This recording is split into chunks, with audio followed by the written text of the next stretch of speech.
We live? Mic check. Rolling. We always live. You can tell us me by the one running behind, scattered, trying to get everything right. Hey, what you seen my, anybody got your what? anything? I be just trying to get my life together. Found that road jacket though. Oh. Okay. Video live today. PA Smooth, baby. PA Smooth, baby. I just wanna ride, yeah, I'm down to ride, baby. Hey. Both be on the grind, neither one of us lazy. Hey. I'ma hold it down till it's up and stuck, baby. Hey. We been going hard, Now we about to go crazy. Hey. Ride out. You be my girl for life. We the nigga who gon' ride. Sex pistol always on his side. Got you all addicted like it's private. And you know I'm about to get you high. Bound to get him high. Shawty like my pistol, I keep it right here by my side. No, he's down to ride.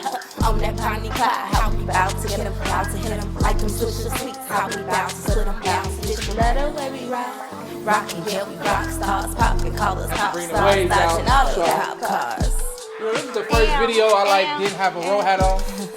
Look at you. Brought the waves out.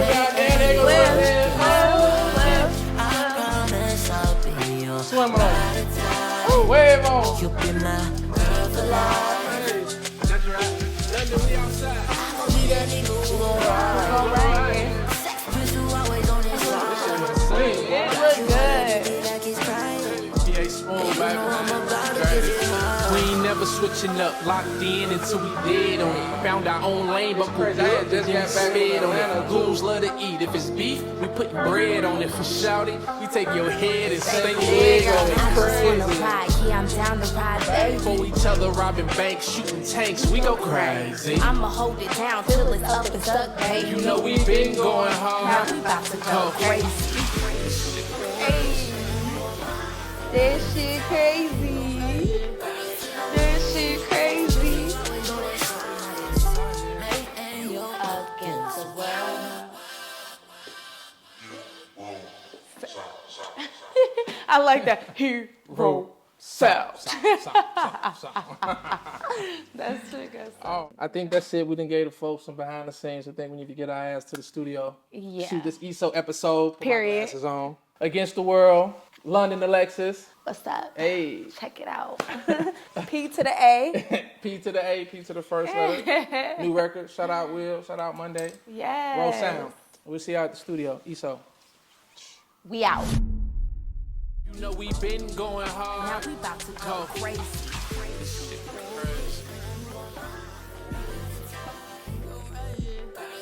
Welcome, y'all. It's your girl, London Alexis, a.k.a. the artist, a.k.a. the model, here with my guy, P to the first letter, P.A. Rhodes. period. Yep. Coming back at y'all. Episode 2, E.S.O. Epic shit. Only That way. epic shit only, y'all. It's where we don't talk about gossip, bullshit, but what are we doing, PA? We only talk about epic shit. Yeah, That's it. y'all feel Shit us that could elevate the culture, elevate yourself, dropping some gems, you know. highlighting topics that's elevating the culture. Yeah, We free just game. trying to bring y'all some realness out here. You know what I'm saying?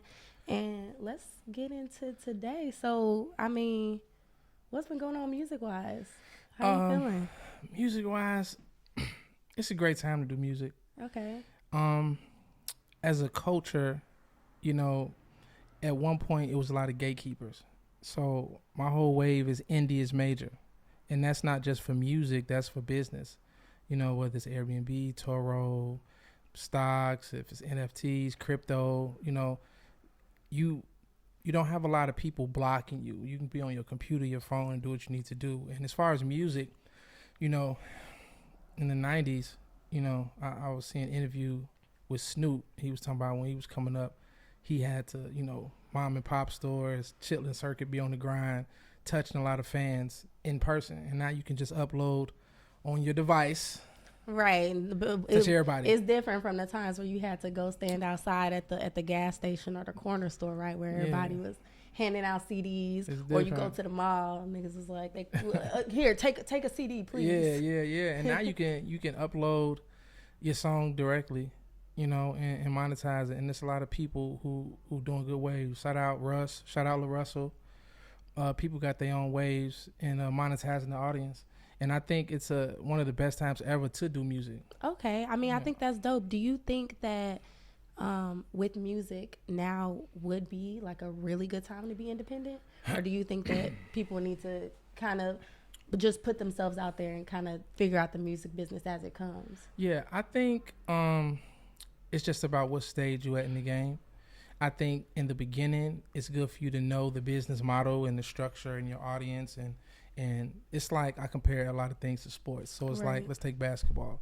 Me being an ex-hooper, ball is life. Okay, real quick. Shout out Ball your is life. team, but shout out your team, though. Well, I'm from the crib, Chicago, you know. Okay. But I'm out here on the West Coast in L.A., so I like Golden State. I like love- Lakers and the Clippers. You know, I just like a good game. But my team is Golden State. You know, That's my team, too. Hey, shout out to Let Bay. up. all that. Yeah, I've been out there to the Bay. Come on. You know, for me being, you know, about 6 feet, maybe a pinch under. Steph being like 6'2", it's like we get some representation. Like we ain't had representation for people around 6 feet or close to us. It's like Yeah. Allen Iverson. So him being like the shorter, light skinned guy made me feel like we got a Okay. chance outside on the Okay. court. Shout out Everybody Splash shooting. Brothers. Shout out Splash Yeah, Brothers. for sure. That's what's up. But I compare everything to basketball. So it depends on where you at. So you could be like high school level, college, in the league. So I feel like when you first starting off, let's say you're at the high school level, you should be putting out songs, whether it's SoundCloud, YouTube, figuring out what works for your voice, what don't work for your voice, getting feedback. You know, establish your first 100 fans. First 100. Yeah. And why 100 though? Just to give everything an even number, because they say, you know, a good 1,000 fans you can cultivate and monetize an audience successfully. Okay. You have 1,000 people paying you $100 a year, you a 6-figure artist just to get into the game, and you could do that without a major. Without a major Selling label. merch, got stuff like Twitch. They can subscribe to your content. You can do a podcast. Right. Hey. True. Yeah, so I say just start where you at. It don't take a lot of money for your home studios, nothing like that. Identify your audience and go from there. And once you start making money and you're ready to expand, then you know you will attract the people who you need to take you to the next level too, and put their energy out there. Because some people might not need a major; they may just need more marketing. They may just need someone to do their bookings for shows. Mm-hmm. They may just need some more content. Like just build your team like any other business. Because I would say, and this is speaking from an artist standpoint, I know for me personally, like I just got my own home studio. Hey. So shout out, look for that drop because that's Hey. coming soon. Yeah. But for me, I think that it would be a little more intimidating or confusing feeling like I want to be independent versus how, you know, we've all heard about Glorilla and how she came out and signed basically off her, you know, first hit. So I think for upcoming artists, basically what I can deduce what you're saying is that like you don't need to always go looking for a major. Yeah. To like that shouldn't have to be your first step because there are so many other outlets. Yeah, and I think she kind of got a blend to her story because, you know, Yo Gotti, shout out Yo Gotti, he got the whole Memphis wave going. You know, I remember being in Chicago years ago when he was coming up, and I met him randomly, like in the mall. I think it was Evergreen Plaza on the south side on 95th. And he was like passing out CDs. I think he had like a rap van or tour bus or something outside, okay. or whatever he had. It was like the stuff we was talking about with Snoop, he was outside. Right. So she got signed from someone who comes from that dynamic. So he still have a certain sense of indie major. Okay. You know what I mean? So it's him, you know, doing his push and getting artists and stuff like that. So she's still kind of part of an indie major wave. I see. That's, you know, well managed and well funded to do her thing. Okay, so that makes sense. So she kind of Yeah. has like a perspective of like the best of both worlds. Yeah, a little best of both, because Alright. he's definitely going to instill in her the things he learned through the game. And, you know, if you got any type of cheat code in life, take it, you know. Yeah, I mean, because that's the competition facts. ain't playing fair at all. Yeah, I mean, that's Yeah. facts. I mean, it's great that we have men like that will take something that's, you know, traditional or getting it out the mud, kind of, you know, how we always have. Takes you all the way back to Black history. Hey. You know what I'm saying? Yeah. How we basically had to cultivate ways for us to be able to make it ahead within our culture. What would you say is like your favorite like person in Black history? I actually, so I have my master's in social work, and my undergrad is in business and communication. Gems is crazy because, you know, I have I'm gonna say God's advocate. I don't say devil's advocate. God's advocate on the college perspective in general. Okay. But to go back to your point, part of my dissertation for my undergrad, I think it was that question. It was like, who's your favorite, let's say, American hero or Black hero or something to that effect. And I did mine on my granddad. So my granddad moved from Mississippi, I'm going to say Greenville, like in the 70s, early 70s. He wasn't a slave, but he was picking cotton 5 cents a pound. Yeah, so not 5 cents a 5 cents a pound, and cotton is light. So I don't know how much cotton it take to make a pound, but 5 cents. So he got on the train, and a lot of trains from the South just ended in Chicago, I believe is how they say it. Okay. So I was always curious, like, why so many people came to Chicago from the South, and that's why. So he ended up getting a job at a flower shop. This is my paper and stuff. And it's crazy. I might have been the only Black person in class telling the story. Whatever. No, but that's representation. Yeah, gotta have representation. Listen, we needed you in that class.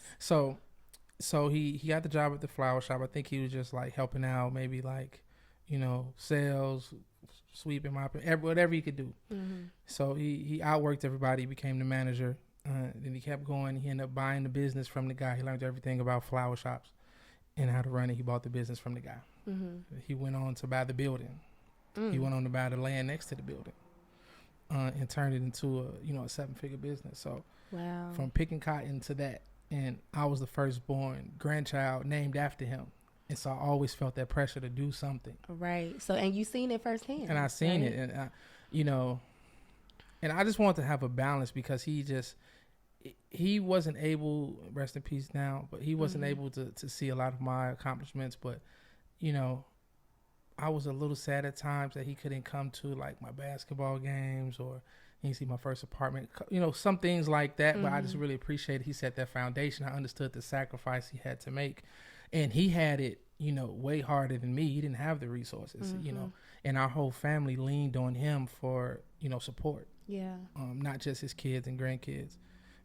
And so that's who I did my report on, and he set the bar. And so, and I didn't even always, you know, it wasn't like I grew up like we was balling. Right. I you know, he instilled that work. So I've always worked there. Like anybody in the family, if you need some money, you can come work. So I had my first job at like 10, 11. I was, you know what I mean? So by the time I was 13, 14, it was the weekends. I'd be working, whatever, just to buy me some Jordans. And he just instilled, if you want to get something, outwork these people, learn. Right. It's just, I didn't want to. So we still have the flower shop in Chicago. My dad opened up another flower shop at one point in Chicago. So it just wasn't for me to do flower shops. But I took the same business model, just outwork everybody and put it into other things, music, real estate, etc. Right. And so, that also will help you build, you know, what you're trying to build, so you can have the time that you want to have, right? Yeah. That comes with the freedom. Yeah, that's what I was saying, I believe, on our other episode, the exchange of time and money. Just as you get older, you kind of set things up. Yeah. Like us, we're one of the first generations. Because if you look at it, like I say, he was a generation from slavery. Yeah. My granddad, you know, at least 1 or 2 generations. And so I'm 2 generations away from sharecropping, which sound crazy when you say it out loud. It sounds insane. It sounds from that to a Black president, right? Insane. And so he didn't really have the luxury of being able to like go to college and all that stuff. At that point, it's like, I got to make sure the family gets straight. Right. And so our parents is kind of like that first generation who had a little more options. Like, okay, now we can go to college. We could do a little more things. Right. And from that, now I'm the first generation. Like, I got a little elbow room. I can be an entrepreneur. I can figure it out. Listen, I think it's so dope that your family has taken the strides to make it as a whole, because I mean, you were able to see that representation. I mean, your grandma sound lucky. Man, You know what I'm saying? go. God bless, you know what I'm saying? They both, not saying that she not, but I'm saying the man that she was able to build a life with, like, that sounds amazing. I mean, dating out here is hard. Okay. You live in LA too.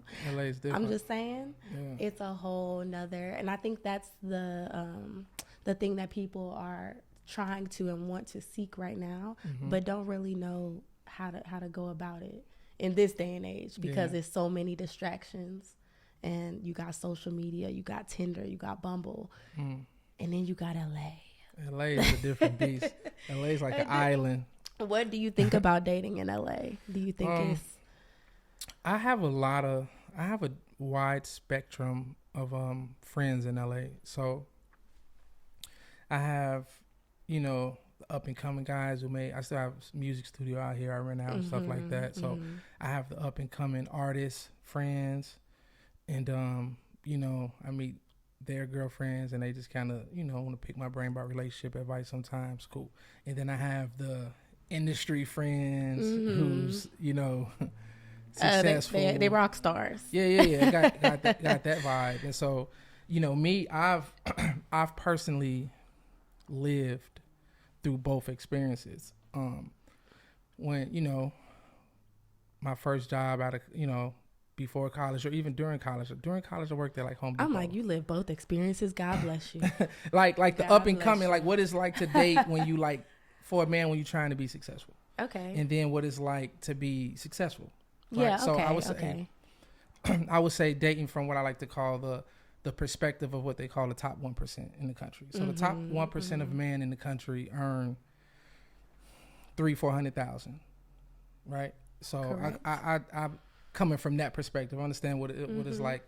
Us 1% is what we look for in a woman, and I understand what I was looking for as I was trying to become the 1%. And I still have friends on both sides. Okay. So, as the 1%, what do you think that you would say you're looking for? So I would say, I'm gonna put in the phrase of a question. So to be specific, it's like, once you're successful as a man, do you care if your woman is successful or not? Right. And coming from my perspective, most of us, it doesn't really, it's not about exactly where you at. It's more about your drive. Like, where do you want to go? I believe, as I mentioned before, two people got to be happy. So if you're driven, and you about your bag, you're not waiting on the dude to give you a handout and all that, then you got potential. I don't mind building with you if it makes sense. Right, if it makes sense. So this is the thing, long time ago, like Bernie Mac said, Oh, God. I not even dated someone in the industry. Not to go deep. No, not too deep. Not too deep. But not even dated someone in the industry, but, talk to people in the industry, like on some cool homie stuff. Like, and like at the idea, like, would I date you? And you kind of get into that space, like, would I? And what I realized was that we was both super busy. Like, I'm a busy dude. Yeah. Like, you know what I'm saying? I'm running multiple businesses. I got my 2-year-old. So it's like, time is a factor. Like, that's important to me. Time, loyalty, integrity. And so it's like, by the time I get off work and do all that, if you busy, and it's like that, we gonna keep missing each other. So I care about your availability and what you make important. Another question I always get asked: do you care more about a bad bitch or a good girl? Right. I would say good girl for sure. The bad bitch wave is like, that's cool. You need something to do, but God knew what He was doing. He gave me a daughter. So it's like, I need you to be somewhat of a role model to my child. Like, you can't be too white. It's a time for that. Yes. You know what I mean? I don't want to be your first love and you 21. It's like, I like little close to your 30s or something. Older, like, get all that out the way. And when it's time to really settle down, it's like you said with my grandparents. I asked my granddad, how important was my grandmother, like, making the decision to get married at an early age? How did that affect his success? And he said that was everything. Like, the right woman will be the difference from you becoming successful. Yeah. And so to answer God said it. Yeah, he he that did. findeth a good wife findeth a good thing. I It's need also all y'all to remember that. that. What Okay, she said. especially Say it dating in again LA. for 'em, in case they missed it. He who findeth a good wife findeth a good thing. And don't quote me. I don't know if that's the Something exact like Bible that. verse, but it's You catch the sauce. yes, it's definitely in catch the there. sauce. It's definitely in there. But I mean, So I would becoming say, successful and staying successful is my ending point. okay. So the woman at this point, you wanna align yourself with people who, going to keep you successful. And so one of my favorite stories is shout out Gucci Man. I'm in Atlanta, so I love all the Atlanta vibes Gucci and how Atlanta stick together. But like you said, don't misquote me. But something to the effect of when he got locked up, I believe he gave his wife, it was $1 million or $2 million, and by the time he got out, she had flipped it into 2-3x. Right. That's the vibe. Right. You know what I'm saying? Yeah. And I said in a song, "Want to Know." We use individual. Right. Shout out Love is a Drug. Hey, Love is a Drug. Want to Know. Featuring London Alexis. Yeah. Thanks. Produced by Bugs and Kino, featuring my boy Fresco. So the first line of the song, I say, if I gave you 100,000, would you know what to do with it?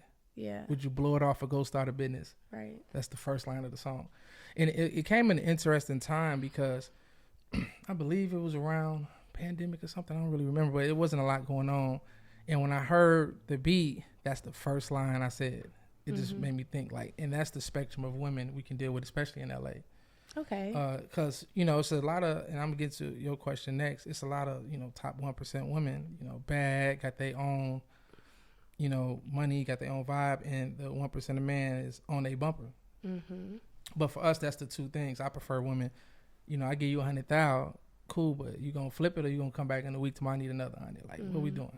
Yeah, and essentially you touched on it already. Yeah. The 1% with the 1%, time, it could possibly be a very big factor. I've heard a lot of it. Yeah, I've heard of a lot of it from my actor friends. Just the timing of things. It can get very difficult trying to align with that because you're both so extremely busy. So that's a catch you gotta. I would like for you to give them your tell them a little bit about your character in that video episode and what you did with the money and all that. My character was true to my character in real life. No, I'm just playing. But no, seriously. So basically in Love is a Drug, the role that I played was I was a woman that found a bag full of money, and it had the home address. So I returned it back to him because it was his money, and he basically gave it to me to flip. So I went and I put it into like cryptocurrency, real estate, e-commerce, and I basically doubled or tripled the amount of money that he gave me, which is real, y'all. It's real. Yeah. But yeah, so I fully align myself with those beliefs too.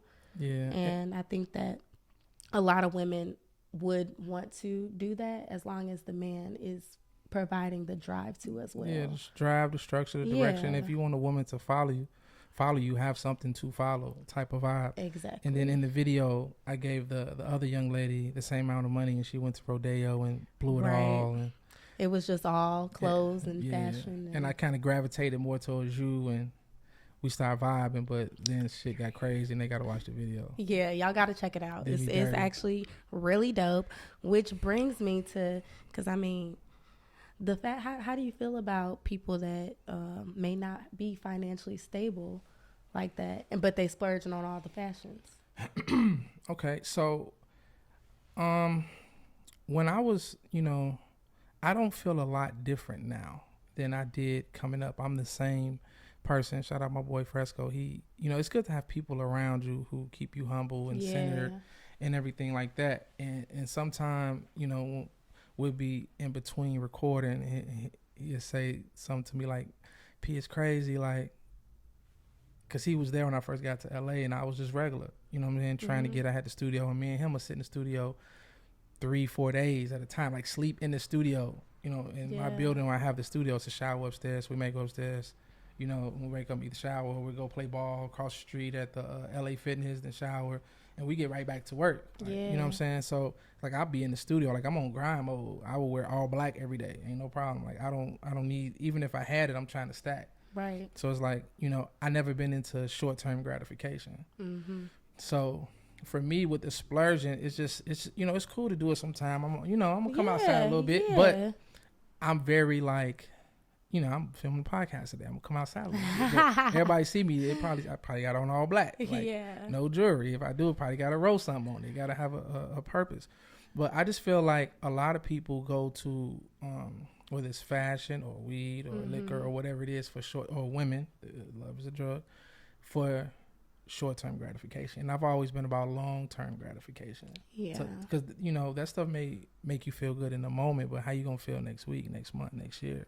I mean, it's so true. For me, I feel like it's never been high on my list of like, oh, I have to have the latest fashions. That's never been like something that I feel like I had to have, because I myself feel like anything that I put on is gonna hit. Hey, hello. You know what I'm saying?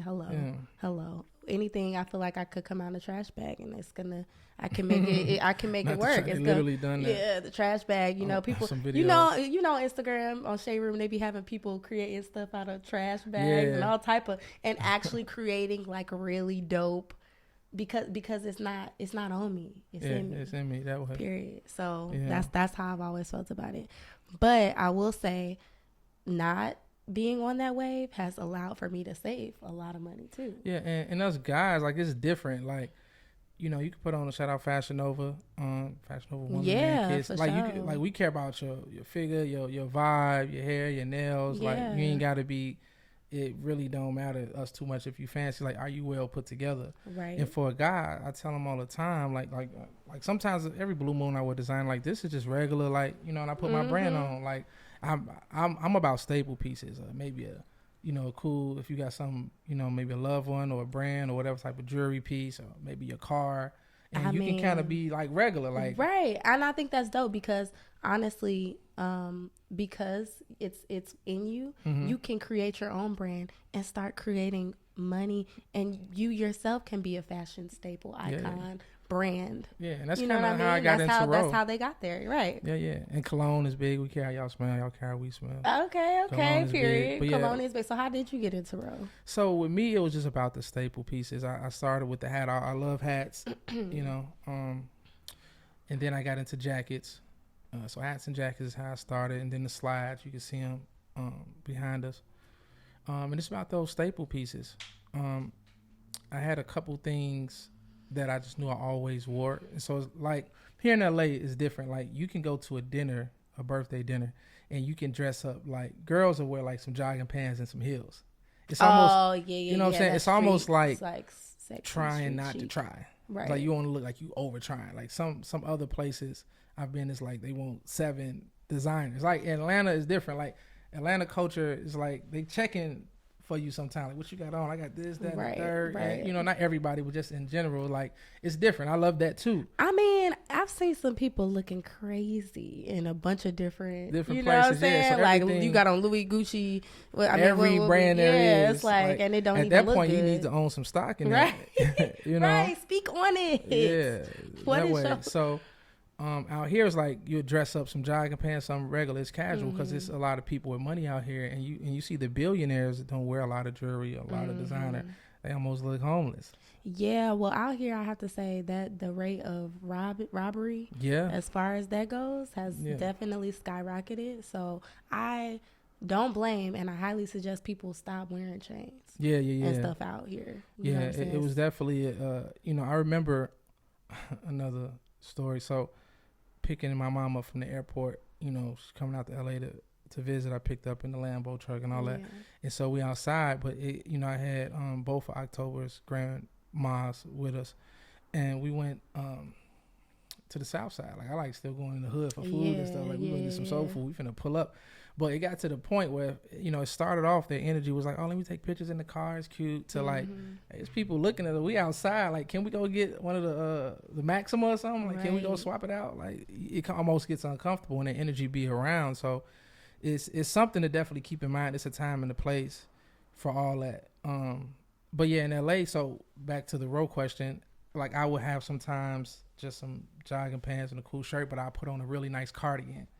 Or a pea coat and a hat, and just to dress it up, and you can like go to a dinner or just chill. So I like them pieces where you can dress it up. It's like luxury streetwear fashion with the bags and the jackets, the hats, the slides. Yeah, I mean, honestly, I really like the brand. Yeah. They got some really dope. Check us You out. guys have to check it out. Some really dope like fitness wear. As I Mhm. said before, I'm into fitness, and some really cute like sets as well. So Yeah. it's definitely dope. It's a vibe. Do you think that impacted how you want to set up your businesses as far as like your family legacy? Definitely. I think that, speaking of family legacy, you got to at least think 2 generations ahead. There goes some more gems, epic shit, right? So that's what we had to do.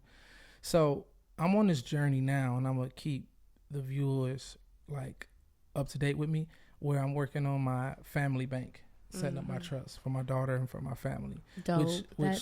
Yeah. So, So the dope. short version is, and I recommend this book, What Would the Rockefellers Do, basically. And I'll be dropping gems to different books and stuff in captions. But it basically talk about with the family trust is you can connect. It's like let's say you have a will when you pass. And Right. stuff go to your will. So your trust is more like more directions to what you do with your assets and your money once you're gone.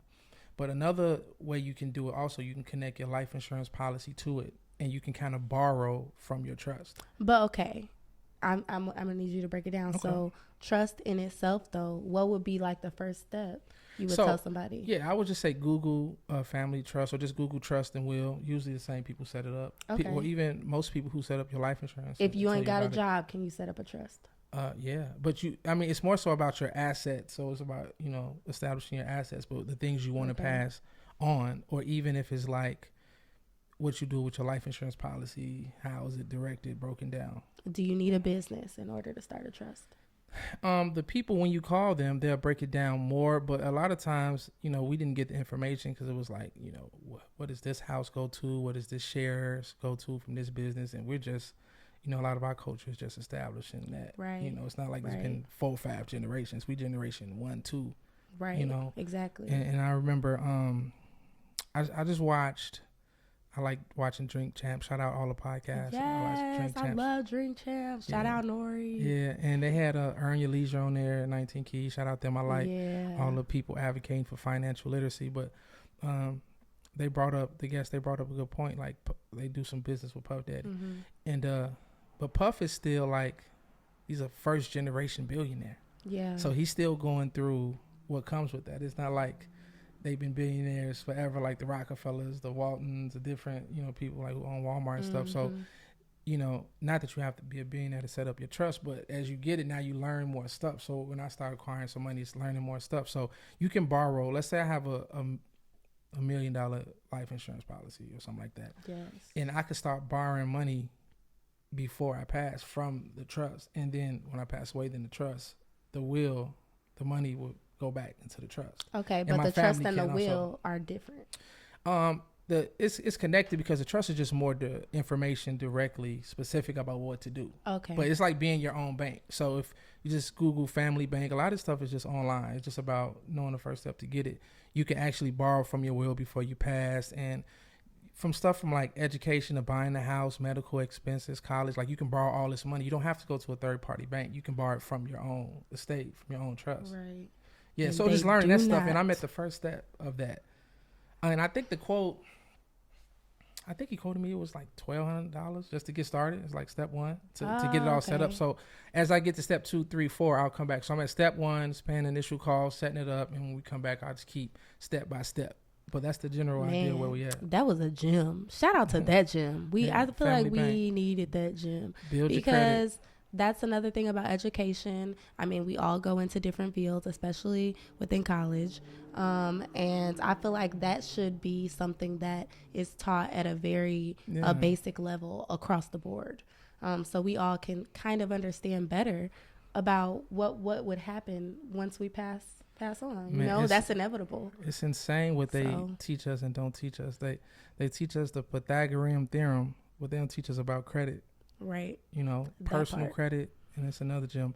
The combination of personal credit and having good business credit, like a good Paydex score, 80, 90 on your Paydex score, that unlocks, I'd rather have that than $1 million, because with that, I can obtain more than $1 million. You can get you know, I don't like to get liabilities in my personal credit. I like that on my business. So if I get a car, a crib, different things, I like to get in my business credit because I can use them cards. It's not the same where on your personal credit, you use over 30%, it affects you negatively. On the business credit side, I can go get a fleet of cars. It's not going to affect me like it would one car on my personal. You know what I'm saying? And so they don't teach us stuff like that. You have to go out and kind of either get mentors or seek the information on your own. But that's why we got platforms like this, dropping gems, and other people dropping gems. Epic shit. This was a whole lot of epic shit, y'all. Yeah. And on that note, we about to cut it off. Yeah. So till next time, but don't do nothing basic. Do epic shit. Epic shit only. Epic shit only. We so E.S.O.